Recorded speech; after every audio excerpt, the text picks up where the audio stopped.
dumating si President Marcos muli sa Maynila. Dahil baka ipatupad na yung programang bigas sa ating mga mamamayan. Sa mga manggagawa, pampubliko at pribado. Malaking sektor ng mga manggagawa or working class.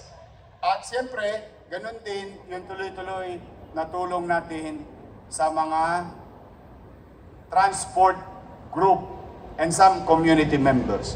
But this time, the uniqueness of this program is some of the taxpayers will benefit from this program.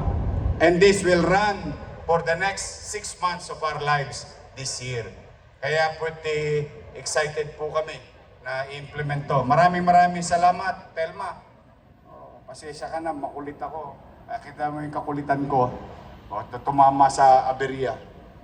Kung hindi tayo naggayak, kung hindi tayo nagmadali, kung hindi tayo naging mabilis kumilos, malamang hanggang ngayon hindi pa natin ni-implement yun.